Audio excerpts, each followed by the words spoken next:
Hola, mi nombre es Samuel Rico, pastor de Nova. Nova es una iglesia cristiana en Jalapa, Veracruz, y nuestro propósito principal como iglesia es reunirnos alrededor de la palabra de Dios. Creemos que Dios a través de su palabra es como transforma a su pueblo. Nos llama a creer, a arrepentirnos, a amar lo que antes aborrecíamos, a aborrecer lo que antes amábamos.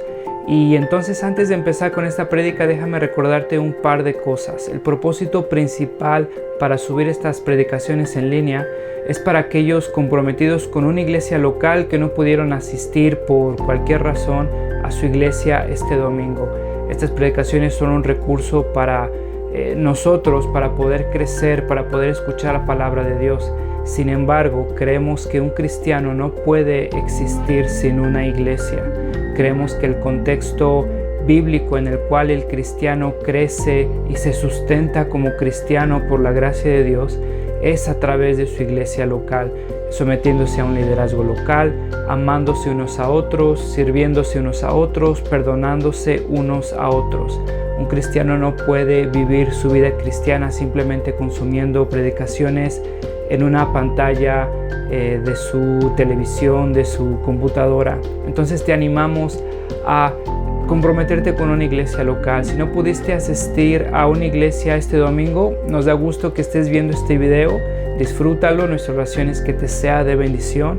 Sin embargo, si no te has comprometido con una iglesia local, mi oración es que puedas comprender que el amor de Dios se refleja en medio de su pueblo, mostrándose en la iglesia local.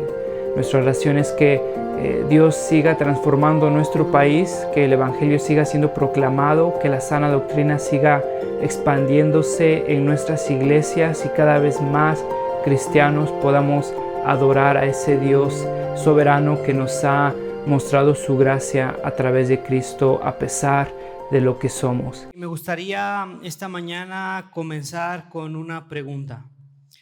¿Cuántos de nosotros, cuántos de ustedes han ignorado las advertencias que alguna vez se le han hecho? ¿O cuántos de ustedes están viviendo las consecuencias de ignorar esas advertencias que alguna vez se les hicieron? Les cuento que esta semana fue una semana complicada, una semana donde he tenido... había estado por mucho tiempo con dolores de espalda baja. Ya era algo que me había acostumbrado de alguna manera. Había momentos donde se intensificaban, había momentos en que desaparecía. Sin embargo, esta semana fue completamente diferente porque esos dolores de espalda se agudizaron. El martes no me podía literalmente levantar de la cama. Un dolor como si fueran descargas eléctricas, ¿no? Espasmos en la espalda baja. Pues me espanté, le llamé al doctor y como pude llegué al consultorio y ya me sacan una radiografía, me hacen un estudio, me empiezan a ver ahí qué es lo que pasa. Y el doctor me empezó a preguntar si hacía ejercicio. Le dije que intentaba hacer ejercicio. Me preguntó si calentaba mi espalda, los músculos de espalda cuando hacía ejercicio. Y la realidad es que muy pocas veces he calentado o estirado mi espalda. Para no hacerte el cuento largo, la condición que tengo es un desgaste de vértebras, las cuales han aplastado un disco y han generado una hernia, y esta hernia toca los nervios de la espalda, generando descargas, generando espasmos. Y es una condición que no se puede quitar. La única opción es la cirugía y lo que tengo que hacer es evitar la cirugía. Ahora mi vida ha cambiado, tengo que hacer ejercicios todas las mañanas y todas las noches, tengo que cambiar mis posturas y estoy seguro que muchos de ustedes están relacionados con la hernia en las vértebras. Ustedes saben el dolor y saben las consecuencias, lo que implica todo esto. Y recuerdo que durante la universidad, cuando estaba jugaba mucho tenis, jugué durante 5 años tenis. Y recuerdo al profesor que siempre nos decía: no salten a la cancha si no van a calentar su espalda, si no van a calentar las rodillas, que es el principal desgaste. Y en esos 5 años yo recuerdo haber calentado y preparado mi cuerpo para el ejercicio 3 veces. Y ahora no puedo dejar de pensar, y es el coraje que me da, que todo esto se pudo haber evitado.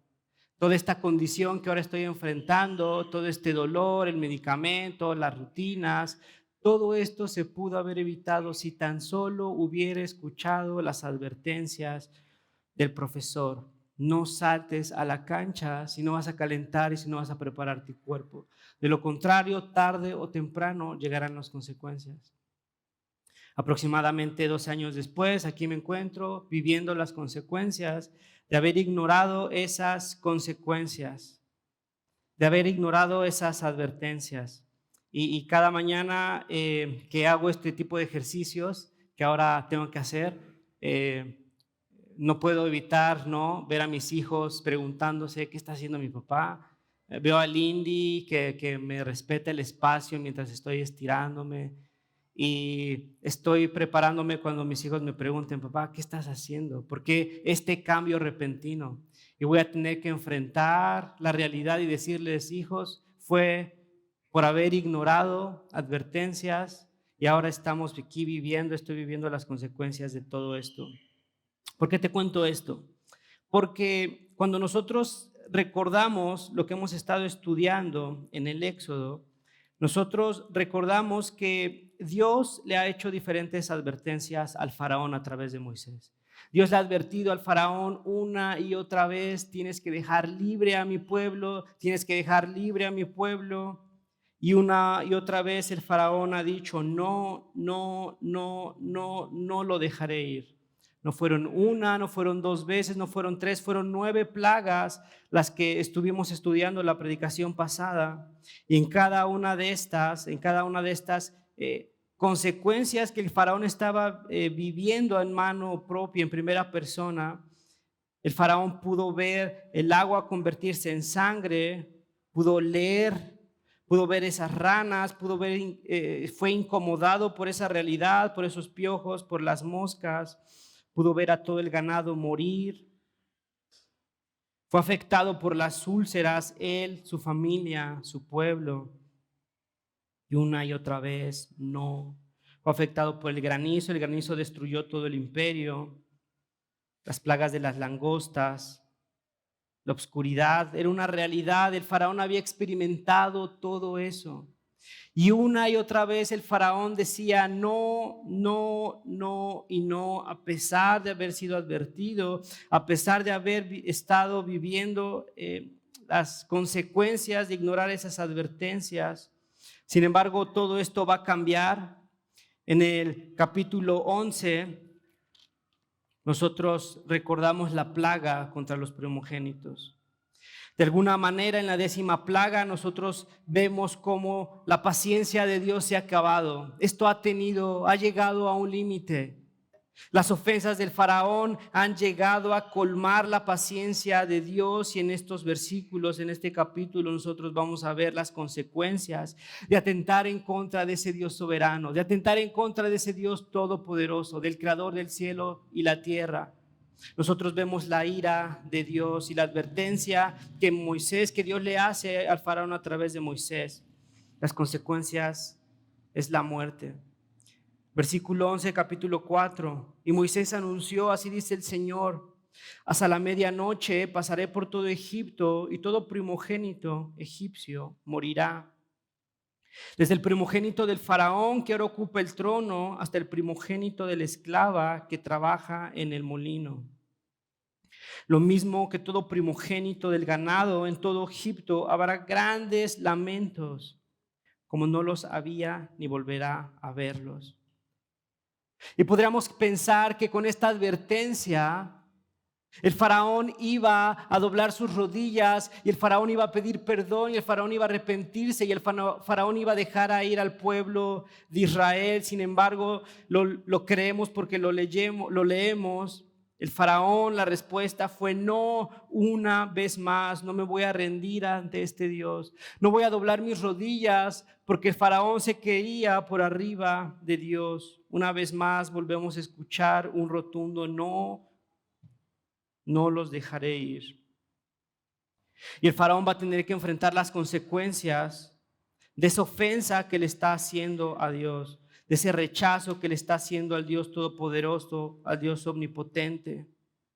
Y esas consecuencias serán la muerte. Y podríamos preguntarnos, ¿qué no está siendo muy exagerado? Porque van a morir todos los primogénitos, personas inocentes, los hijos.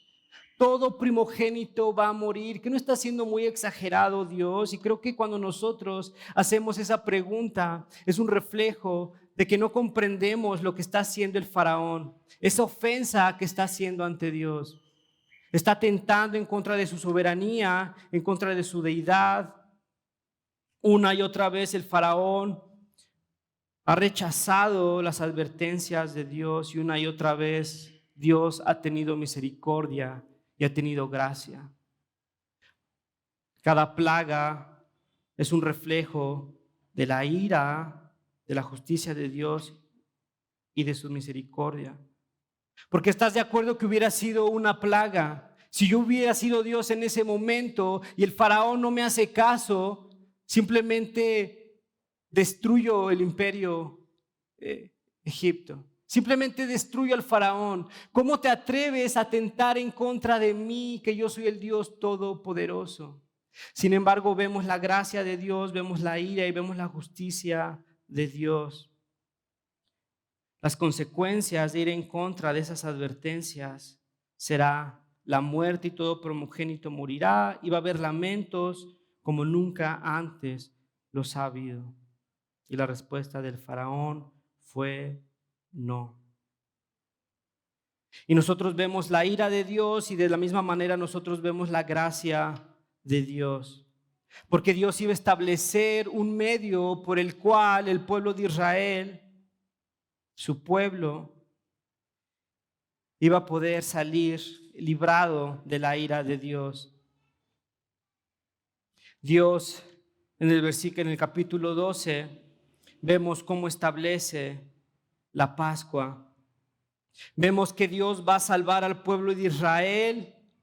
Dios lo salva de la ira de un Dios todopoderoso. Y Dios mismo es quien lo salva. En otras palabras, Dios está salvando al pueblo de Israel de Él mismo. Y entonces se instituye la Pascua y lo que dice Dios a los israelitas, lo que van a hacer es que van a conseguir un cordero, una oveja bebé. Esa oveja bebé tiene que ser menos de 1 año. Y esa oveja tiene que estar libre de mancha, tiene que ser perfecto, sin defecto. Y tienen que tenerlo en su casa durante 14 días. Tienen que cuidarlo, tienen que alimentarlo, tiempo suficiente para que se encariñen con un cordero bebé, con una ovejita, para que vean la mansedumbre, para que vean su inocencia. Tienen que cuidarlo 40 días esta ovejita. Versículo 17 del capítulo 12.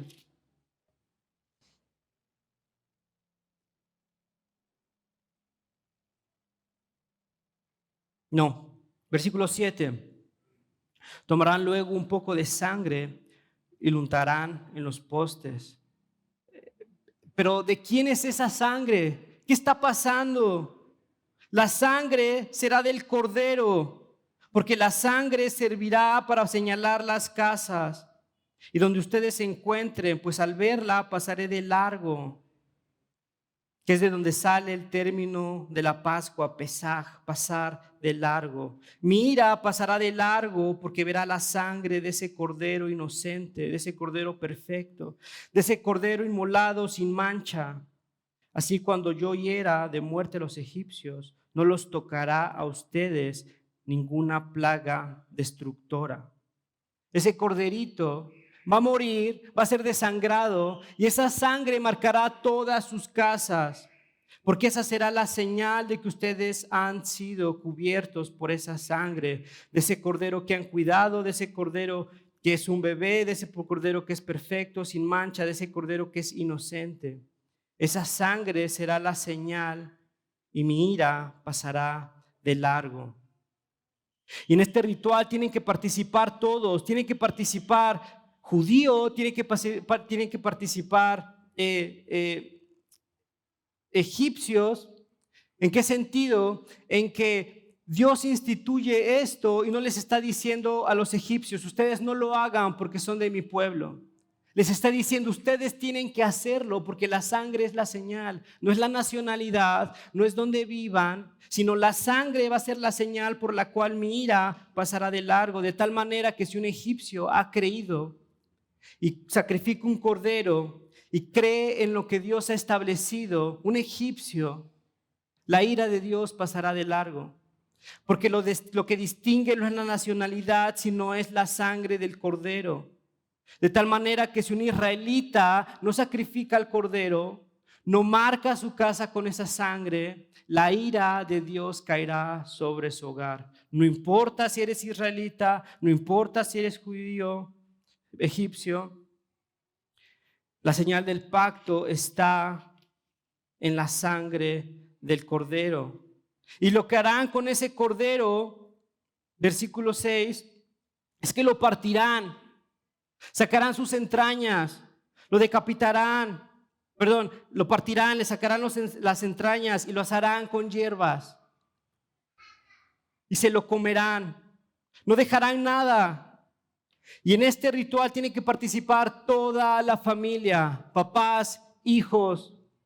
Y te preguntarás que si fue impactante para ellos matar ese corderito, abrirlo, desangrarlo, asar su carne.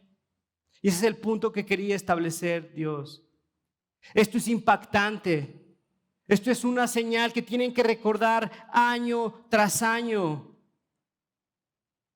Hace algún tiempo, cuando yo tenía la edad de la vi, más o menos 5 años, recuerdo que a mis papás los invitaron a un rancho, a una barbacoa, unas carnitas. No recuerdo bien qué era la comida. Lo que sí recuerdo es que fue mi experiencia, mi primera experiencia al ver cómo sacrificaban un animal.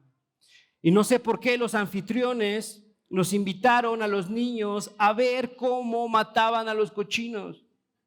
Y recuerdo el llanto del cochino, recuerdo que lo amarraban de las patitas, lo colgaban, le clavaban un cuchillo en la yugular, empezaba a brotar la sangre, juntaban la sangre en una cubeta, mientras el cochino lloraba y lloraba. Una vez que estaba desangrado, lo bajaban, lo partían, le quitaban todas las entrañas. No sé por qué los anfitriones pensaron que esa era buena idea. Sin embargo, ahí estábamos, niños de 5, 6, 7 años, viendo todo eso. Son imágenes que se te caen en la cabeza y te puedo decir que después de 30 años esas imágenes siguen en mi cabeza. Puedo recordar el llanto del cochinito, puedo ver su sangre, ya después en unos tacos con salsa verde se te olvida, pero la realidad es que estas imágenes se te quedan en la cabeza. El ver cómo un animal está sufriendo. Y ahora quiero que te pongas en el lugar de estas familias, de estos niños. Es un cordero, es una oveja bebé, es perfecto, es hermoso, sin mancha, no tiene ningún defecto. Es pequeño, tienes que desangrarlo, tienes que abrirlo, tienes que quitarle las entrañas, tienes que asarlo. Y ahora tienes que comerlo todo. No puedes dejar cabeza. No puedes dejar patas, no puedes dejar entrañas, tienes que comerlo todo. Tiene que ser asado y tiene que ser asado con hierbas amargas.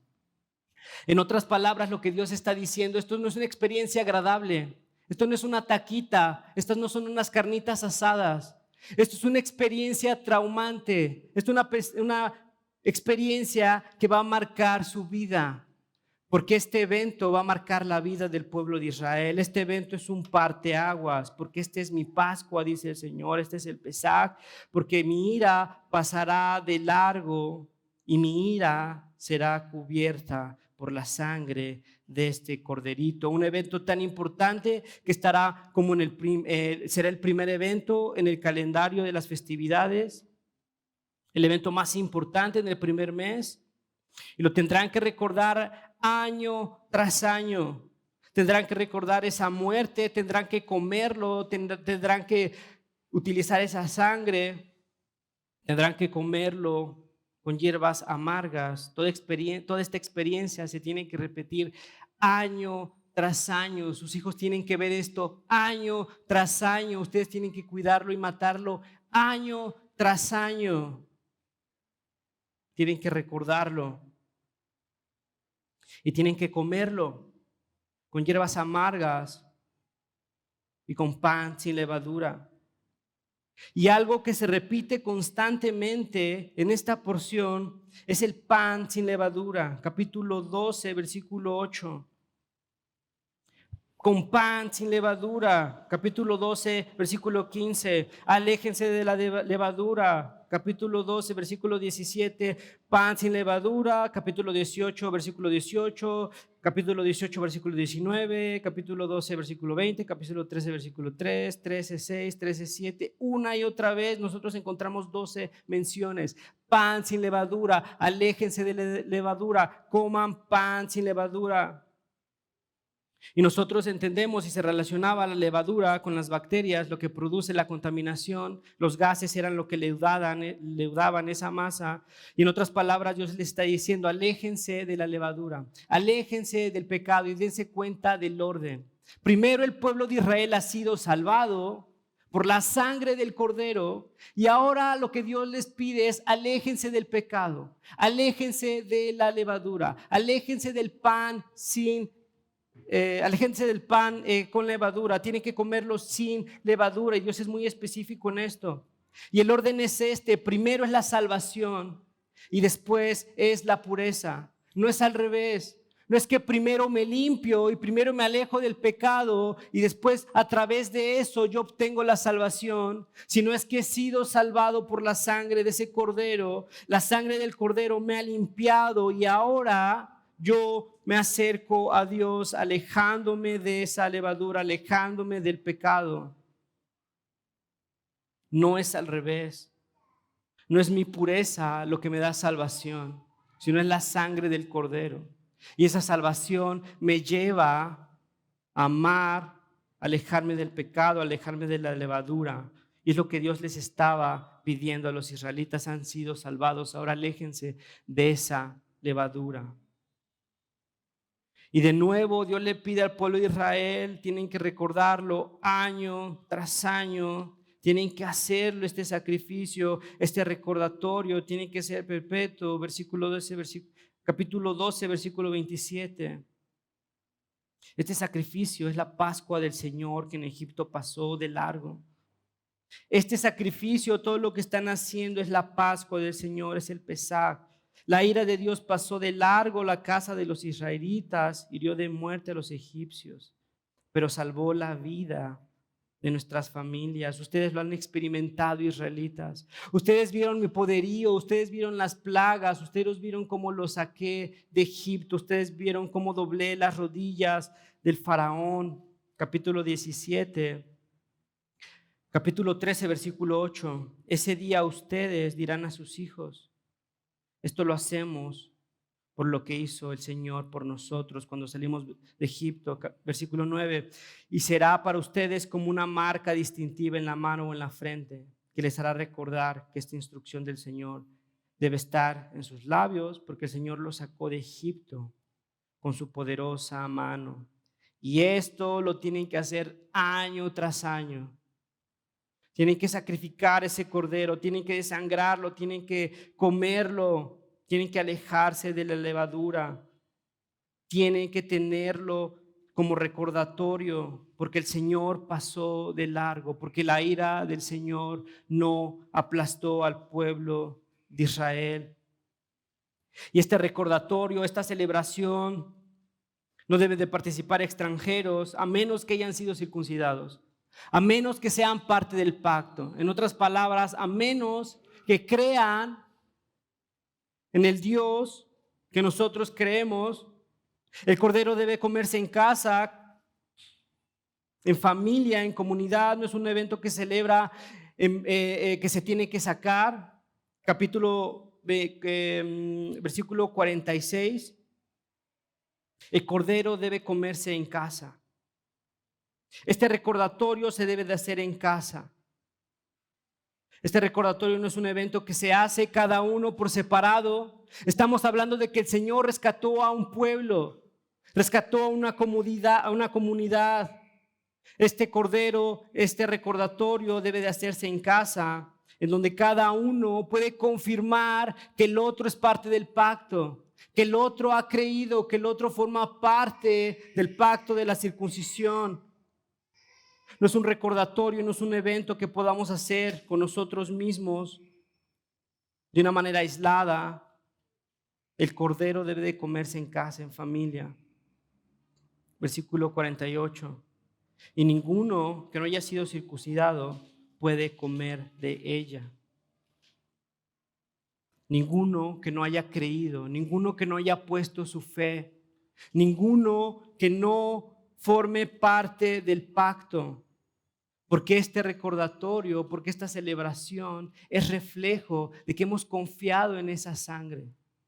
Porque este recordatorio para todos ustedes israelitas es reflejo de que ustedes han sido salvados y han sido liberados de Egipto. No es al revés. No es que este recordatorio ni que estos sacrificios les van a obtener salvación, porque la salvación la han obtenido. El Cordero ha derramado su sangre. Ahora participar en este recordatorio son personas que forman parte del pacto. Se tiene que hacer en casa, en comunidad, donde cada uno puede ver que el otro forma parte del pacto.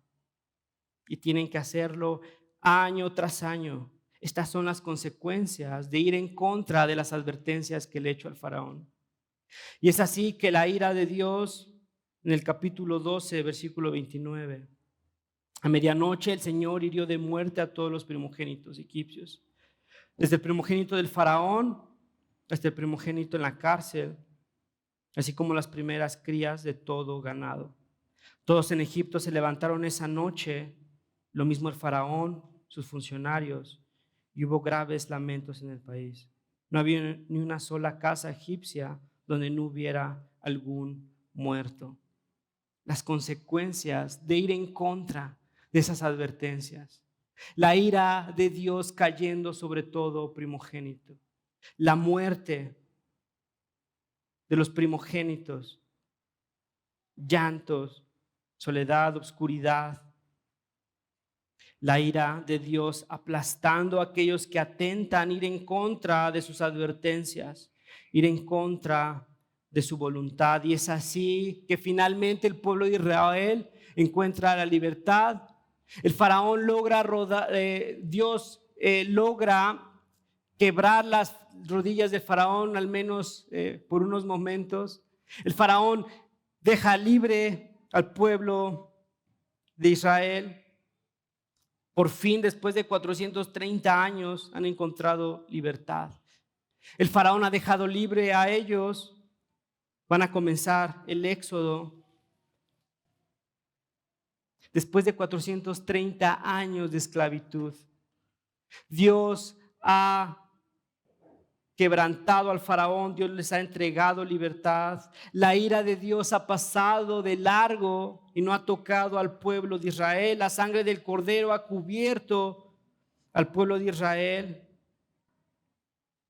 Es un recordatorio que tienen que hacer año tras año, recordando la ira de Dios, recordando la gracia de Dios, recordando la libertad que Dios le ha entregado al pueblo de Israel gracias a la sangre del cordero. Y a partir de ese momento, capítulo 13, versículo 1, Dios le dijo a Moisés: todo primogénito me pertenece, porque yo le he perdonado la vida a todo primogénito, porque yo he demandado la vida de los primogénitos y ahora me pertenecen. Y a partir de este momento van a tener que redimir a todos los primogénitos de Israel, ya sea de vientre, ya sea de animales. Y ustedes van a tener que llevar a cabo sacrificios en los cuales van a entregar la sangre, la vida de un cordero, y yo le perdonaré la vidas que me pertenecen, que son los primogénitos.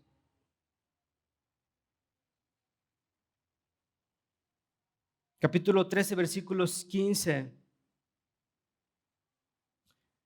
13, versículo 14, el día de mañana, cuando sus hijos pregunten, ¿y qué significa esto? Ustedes responderán, el Señor, desplegando su poder, nos sacó de Egipto, país donde fuimos esclavos. Cuando el faraón se empeñó en no dejarnos ir, el Señor quitó la vida a todos los primogénitos de Egipto, tanto a hombres como animales.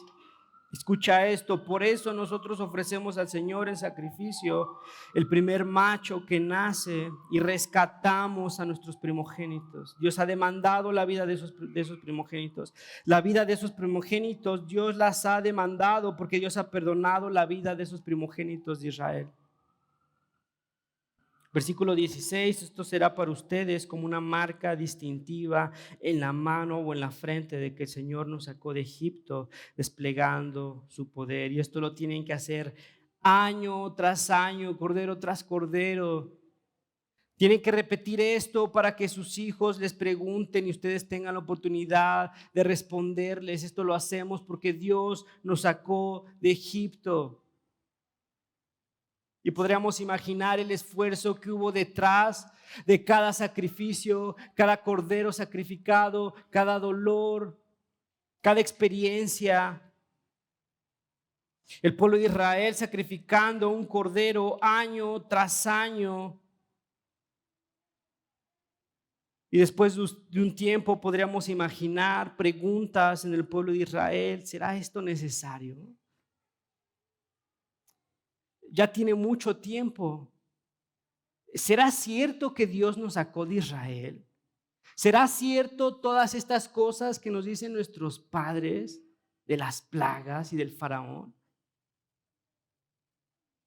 La realidad es que estos sacrificios año tras año nos están cansando. Tengo otros gastos. Y comprar un cordero, matarlo, tener toda esta experiencia desagradable, ¿será algo realmente tan necesario? ¿Será que podemos dejar de hacerlo? O de la misma manera podríamos imaginar al pueblo de Israel en ese cansancio, en esa fatiga de estar recordando año tras año, sintiéndose culpables, empezar a hacer esos sacrificios para obtener el perdón de Dios, no como reflejo de lo que Dios ha hecho por ellos, sino para tratar de acercarse a un Dios y obtener su perdón. De tal manera que se cambia el significado. Ahora nosotros sacrificamos para poder obtener el perdón de Dios, no como un reflejo de lo que Dios ha hecho por nosotros, sino para obtener el perdón de Dios.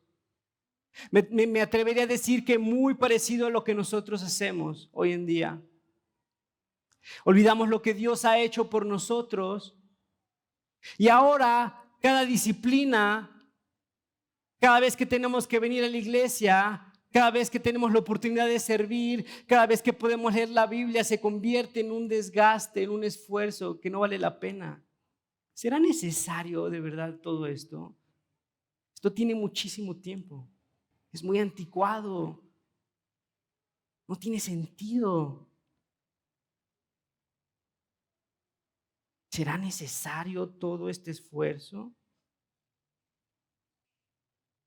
De la misma manera, podemos llevar a cabo nuestras disciplinas, el esfuerzo, nuestra adoración, como un medio para obtener el perdón de Dios, el agrado de Dios. Y entonces nosotros empezamos a servir, empezamos a leer nuestras Biblias, empezamos a ofrendar para que Dios nos perdone, para ponernos a cuentas con Dios, olvidando que la sangre de Cordero ha sido derramada.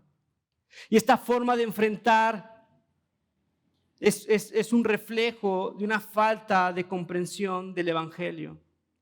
Aquello que ha sido consumado, aquel cordero que ha sido sacrificado, aquella sangre que ha sido derramada, y todo esto tiene sentido cuando nosotros encontramos en Juan 1, capítulo 29.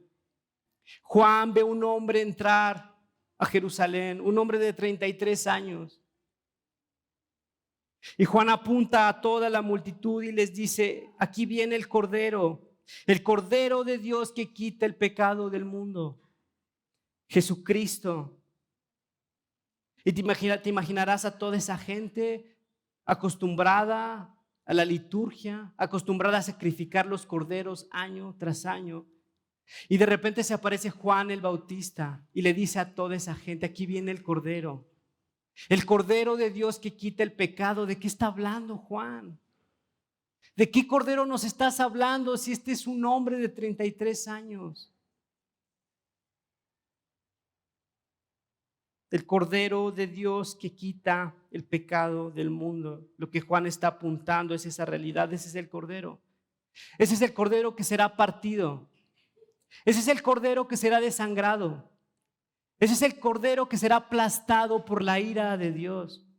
Ese es el Cordero que nosotros sacrificábamos año tras año, y que ahora este Cordero es el primogénito de Dios. Dios mismo ha entregado a su único hijo, a su primogénito. Dios ha clamado por la vida de los primogénitos y ahora Dios mismo está dispuesto a dar a su único hijo. Y Juan les está diciendo: este es el Cordero, el que será desangrado, el que será partido, el que será consumido en las brasas de la ira de Dios y derramará su sangre por todos nuestros pecados. Ese es el Cordero, Él es Jesucristo. Jesucristo derrama su sangre y Jesucristo nos limpia. Su sangre derramada, poniendo nosotros su fe en Él, ahora nosotros encontramos la paz con Dios. La ira de Dios no caerá sobre nosotros, sino Cristo será aplastado, será partido, será crucificado, y ahora nosotros, al poner la fe en Cristo, su sangre nos lavará. Isaías 53:7: maltratado y humillado, ni siquiera abrió su boca. Como cordero fue llevado al matadero, como oveja que enmudece ante su trasquilador, ni siquiera abrió su boca. Él es el Cordero, Jesucristo es nuestro Cordero. Él ha hecho un sacrificio y lo ha hecho de una vez para siempre. Y nosotros podemos encontrarnos en esta historia siendo el faraón, rechazando la voluntad de Dios una y otra vez, rechazando las advertencias una y otra vez. A pesar de las consecuencias, rechazamos las advertencias de Dios una y otra vez. Y las consecuencias de ir en contra de las advertencias de Dios es la muerte, porque la paga de la muerte es el pecado. Y sin embargo nosotros encontramos la gracia de Dios, porque la ira de Dios no cae sobre nosotros, cae sobre su Hijo, sobre el Cordero de Dios, desangrado, maltratado, humillado, aplastado por nuestros pecados. Y cuando nosotros llegamos a la Pascua, cuando nosotros llegamos, recordamos el sacrificio de nuestro Señor, recordamos al Cordero de Dios, nosotros vemos que en la Pascua hay una advertencia. Es la gracia de Dios, sin embargo también es la advertencia de Dios, porque las consecuencias de aquel que no esté cubierto por la sangre de Cristo es la ira de Dios. En otras palabras, hay dos opciones: es la gracia de Dios o es la ira de Dios.